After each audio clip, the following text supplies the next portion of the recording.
이스라엘이 현지 시간으로 19일 이란의 보복 공습에 대응해서 재보복을 감행했지만 공격을 감행한 이 당사자인 이스라엘도 또 공격을 받은 이란 또한 더 이상의 확전을 원치 않는다는 메시지를 노골적으로 내놓으면서 이 본격적인 중동전으로 확대되지는 않을 것으로 보입니다. 여기에 대해서 Y타임즈가 추적해 봤습니다. 지금 시작합니다.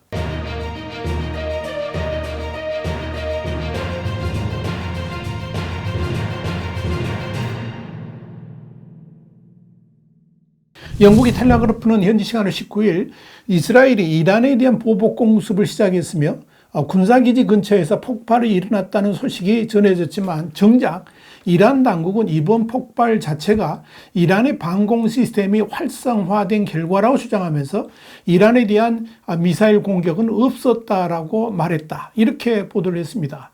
분명히 이스라엘이 이란을 향해서 미사일을 발사한 것은 맞는데 이런 이란 본토를 겨냥한 이스라엘의 군사작전을 두고 이스라엘과 이란 쌍방의 말이 엇갈리고 있는 겁니다.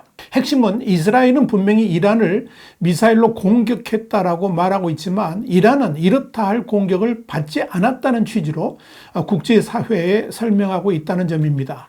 실제로 다수의 글로벌 매체들은 이스라엘이 현지 시간 19일 오전에 이란 이스파한주에 보복을 했다라고 미국 당국자들 인용해서 보도를 했습니다. 또 이스라엘 당국자들도 익명으로 미국 뉴욕타임스에 공격을 시인했습니다. 이스파한주는 이란의 핵시설이 있는 도시여서 당연히 큰 관심을 모았습니다. 그러나 이스라엘의 미사일이 향한 곳은 정작 핵시설이 있는 곳이 아니라 이스파한 내 비행장 근처인 것으로 보입니다. 이는 이스라엘이 이란을 공격하면서 확전의 의지는 전혀 없었다는 것을 의미합니다. 그저 이란에 대해서 보복 공격을 감행했다 하는 이스라엘의 국내용 선전을 위해서 체면치레의 공격을 했다는 말과 상통합니다. 흥미로운 것은 공격을 당한 이란도 확전 의사가 전혀 없다는 점입니다. 실제로 공격을 당한 이란의 행동은 참으로 묘했습니다. 이란 매체들은 모두 입을 맞춘 듯이 주요 글로벌 미디어들과는 전혀 다른 내용을 보도하고 있습니다. 이란 국영 프레스 TV 등은 이란 도시에 외국 공격이 전혀 없었고 미사일 공격도 이루어지지 않았다 그러면서 이스파한의 방공체계가 작동해서 드론을 요격했다 이렇게 보도를 했습니다. 이란 방관영 타스님 통신도 이란 내 소식통을 인용해서 여러 드론이 격추되면서 이스파한시에 폭음이 들리긴 했지만 이스파한이나 이란의 다른 어떤 곳에서도 외국이 공격했다는 보고가 없다 이렇게 보도를 했습니다. 심지어 이란 일부에서는 이스라엘군의 초란 보복을 비꼬는 냉소적인 반응까지 나왔습니다.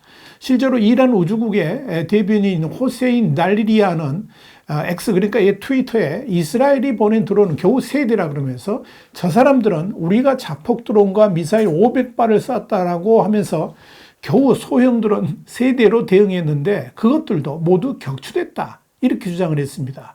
이란 국영TV도 이란에 침투한 이들이 이스파한에서 소형 드론을 날렸다 그러면서 공격이 국경 밖이 아닌 자국 내에서 이루어졌다 그러면서 이스라엘의 보복성 공격이 아니다 하는 것을 내비쳤습니다. 이런 일련의 보도들은 의도적으로 이스라엘의 공격을 패미하고 의미 자체를 축소하려는 시도로 여겨집니다. 이와 관련해서 로이터 통신은 이란의 고위 관리가 이스라엘이 이란 땅에 대한 직접적인 공격을 시작한 지 몇 시간 만에 곧바로 즉각적인 보복 계획은 없다라고 밝혔다. 이렇게 보도를 했습니다. 로이터는 이어서 심지어 이란 고위 관리는 우리는 외부 공격을 받은 적이 없으며 이번 폭발 사태가 외부의 공격이 아닌 이란 내부에 침투한 세력의 소행일 가능성이 높다라고 말하고 있다. 이렇게 밝혔습니다.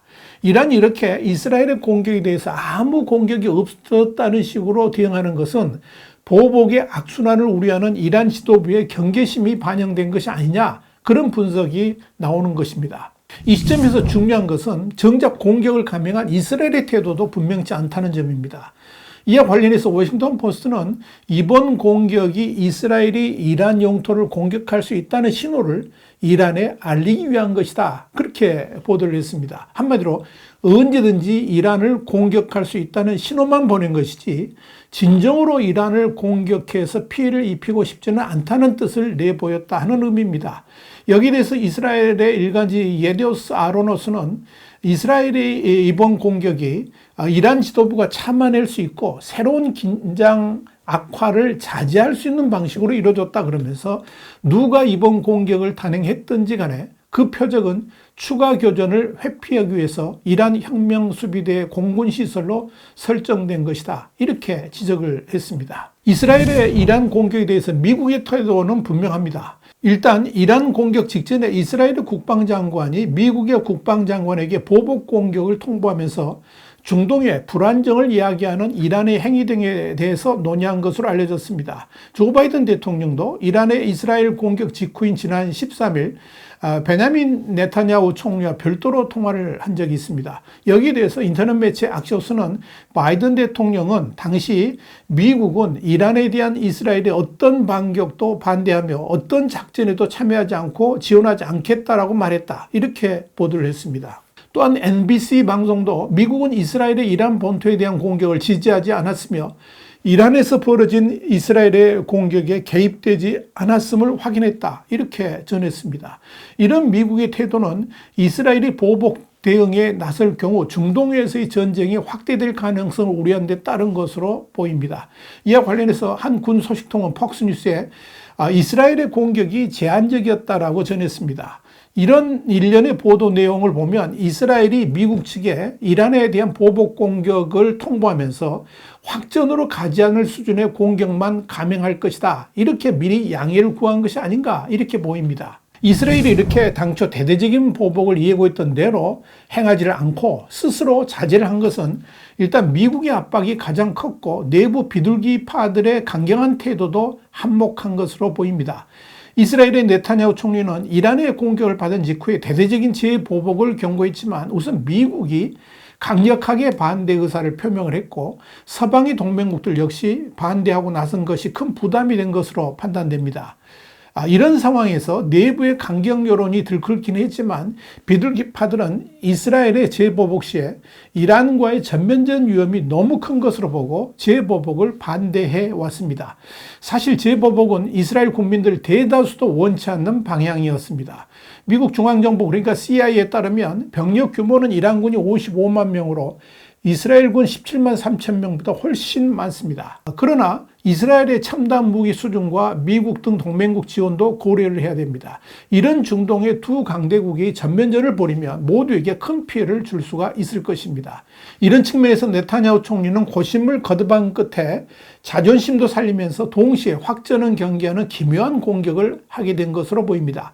이에 대해서 마크 맥컬리 미 육군 퇴역소장은 CNN에 이스라엘이 중요한 핵시설이 있는 이스파한을 겨냥함으로써 이란의 방어를 쉽게 압도할 수 있으니까 또다시 자신들을 공격하지 말라는 경고일 가능성이 높다 그러면서 이란에 대한 계산된 메시지를 발신한 것이다. 이렇게 해석을 했습니다. 마크 맥컬리 소장은 이어서 이스라엘 전쟁 내각 쪽에 매우 고도의 의사결정 과정이 있었다고 생각한다 그러면서 이스라엘은 보복을 해야 했다. 그러나 동시에 그 보복 안에는 좋다. 우리는 넘어갈 수 있다. 다시는 그러지 말아라. 다시 그러면 모든 것이 벌어질 수 있다는 그런 메시지가 담겼다. 그렇게 분석을 했습니다. 그렇기 때문에 이란이 또 다른 무력 시위로 대응하기로 결정할 경우를 대비해서 이스라엘은 경계를 유지해야 된다라고 조언을 한 겁니다.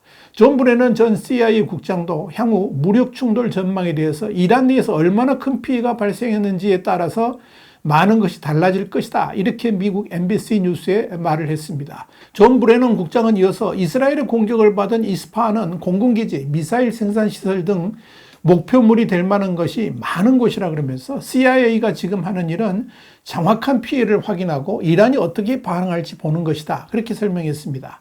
사실 이스라엘이 공격한 이란 중부도시 이스파한은 6일 전 이란이 이스라엘 본토를 겨냥해서 미사일과 드론을 발사한 장소 중 하나라는 점에서 의미가 있습니다.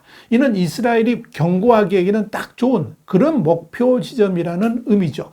중요한 것은 이스라엘이 이란이 공격해왔던 발사 원점을 타격하면서도 정작 가장 중요한 핵심 공격 지점에 대한 타격은 피해갔다는 점입니다. 아마도 이란 역시 이런 이스라엘의 공격 태도를 신중하게 판단해서 결국 별일 없었던 듯 넘어가고 있는 것이 아닌가 보입니다. 따라서 이번 이란을 향한 이스라엘의 재보복이 중동전으로 확대될 가능성은 상당히 낮아 보입니다. 와이타임 정세 분석이었습니다. 감사합니다.